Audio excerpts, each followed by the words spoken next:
This painting was made by a man who was locked away behind the iron bars of a window in the St. Paul de Mossel sanatorium. And when he finally finished it, he wrote to his brother that it was a failure, that it said nothing to him, that he preferred his studies of wheat fields. That painting is the Starry Night. And today, more than 130 years later, it is worth more than $100 million and is the most recognized work in the entire history of modern art. How is it possible that Van Gogh himself could not see what you and I see in it? What actually happens when we look at it? And why have physicists of the 21st century spent decades trying to decipher something that a sick man painted in 2 or 3 sessions in the summer of 1889? Today we are going to answer all of that, to the very end. To understand the Starry Night, you have to be in Saint Remy de Provence. It is May of 1889. Vincent van Gogh has just voluntarily admitted himself to a psychiatric hospital. They did not take him by force. He chose it himself. A few months earlier, in Arles, everything had fallen apart. On the night of the 23rd of December 1888, after a violent argument with Paul Gauguin, Vincent cut off part of his own left ear. The neighbors, fed up, signed a petition to have him expelled from the city.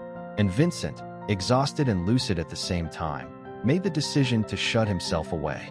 The place was an ancient 12th century monastery. Stone walls, gardens with cypress trees, long and silent corridors.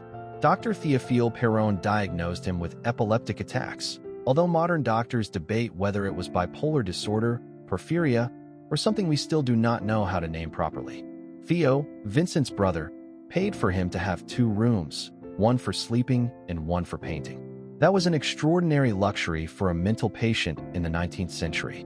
The regime was austere: 2 water baths per week, bread, soup, and supervised freedom to go out to the garden or the nearby fields when he was not having a crisis. During the crises, they forbade him to paint, which means that Vincent lived in terror of losing the only control he had left, the brush. And in that fear, in that space so small, so watched, so silent, he produced 150 paintings in 1 year. One of the most prolific periods of any artist in history. From the window of his bedroom, Vincent could see an enclosed wheat field facing east. He painted it at least 21 times. With sun, with rain, with reapers, with crows. It was his obsession, his laboratory, his only real horizon. The Starry Night is the only nocturnal painting in that entire series. And here is the first secret of the painting, one that many people do not know. He did not paint it at night. The hospital records are clear. Patients were not allowed to be alone in their rooms after a certain hour. Vincent could not paint in his room at night. What you see on that canvas he created during the day, in the studio on the ground floor, from charcoal and ink sketches he made pressed against the bars of his cell before dawn.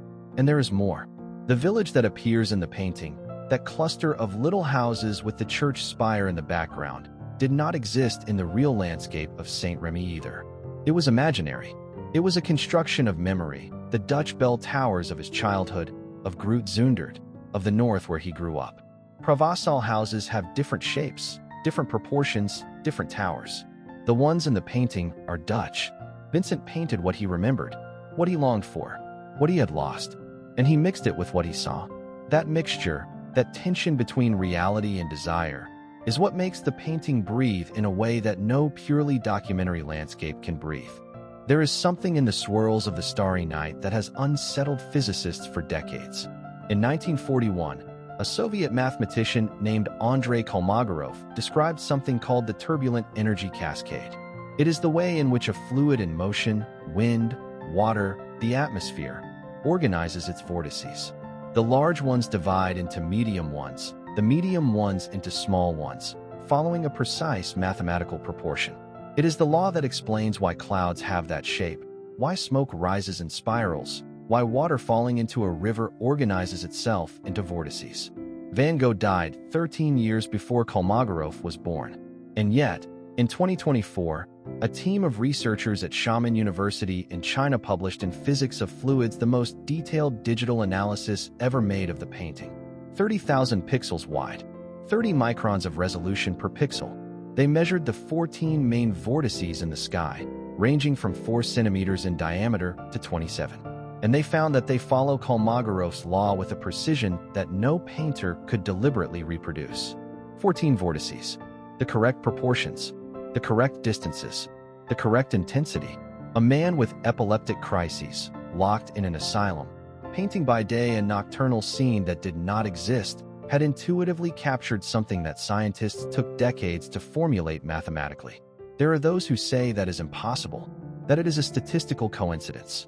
And it is true that in 2025 another geophysicist, Daniel Borgault, applied the same method to an interior painting by Degas, with no wind, no fluids, no movement, and found similar results. The debate is still open, but I, as a painter, will tell you something. When you are deeply inside the technique, when you have spent days watching how light moves, there are moments when the hand acts entirely on its own. I do not know if that is science, but I know it exists. There is something the painting can no longer show you, something you have lost without knowing you had it. The yellows you see today in the stars, in the moon, in the halos of light, are a degraded version of those Van Gogh mixed in 1889. He used chrome yellow, a brilliant pigment, almost electric. But chrome yellow contains lead and hexavalent chromium, and when it is exposed to ultraviolet light and humidity, it oxidizes. The chromium-6 becomes chromium-3, and the yellow darkens toward an opaque chocolate brown, irreversibly. The X-ray spectroscopy analyses of MoMA confirm it. There are areas of the painting where the original yellows were 2 to 3 times more saturated than what we see today. The stars burned brighter. The moon was almost a cry. What you see today is a dim Van Gogh, and the curious thing is that he knew it. He knew that chrome yellows were unstable. He mentioned it in his letters. But he chose them anyway because they were the only ones that gave him that immediate intensity, that effect of inner heat, of light that comes from within. He chose beauty even knowing it would die. I do not know if that is a metaphor or simply the truth. Let us go through the painting element by element, because each one hides something that changes the way you see it. The cypress. It stands on the left, in the foreground, dark, almost black, and rises to the upper edge of the canvas as if it wanted to escape the painting. Van Gogh described it as a dark flame. In the Mediterranean and European tradition, the cypress is the tree of cemeteries, the tree of mourning, of the passage between worlds. He knew that. He chose it consciously. Technically, it serves a precise function.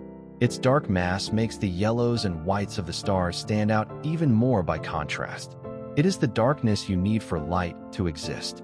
And in a letter to Theo, Vincent compared death to taking the train to reach a star. The cypress is that platform. The moon. It is in its crescent phase, an intense yellow, almost orange. But there is a problem. The astronomical records of June 1889 show that the moon was in a waning gibbous phase. 3/4 full. Van Gogh changed it. He chose the moon he needed, not the moon that was there. It was not a mistake. It was a decision. The stars. There are 11 of them, with concentric, pulsing halos, larger than life. And there is something in them that makes your brain, even when you are looking at a static image, perceive them as if they were moving. It is not magic. It is neuroscience. Van Gogh achieved something called luminance equivalence. The stars have exactly the same level of brightness as the sky surrounding them, but with opposite colors. Your brain processes color and brightness through separate pathways.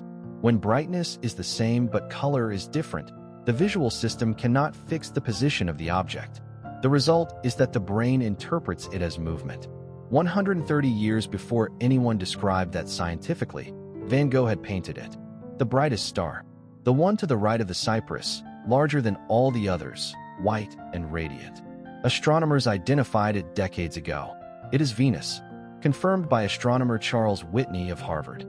Venus was at its maximum brightness before dawn in Provence in June of 1889. Van Gogh knew it. In a letter to Theo from that same month, he wrote that from his window he had seen the countryside long before dawn, with nothing but the morning star, which seemed very large. The village. The houses have their windows lit.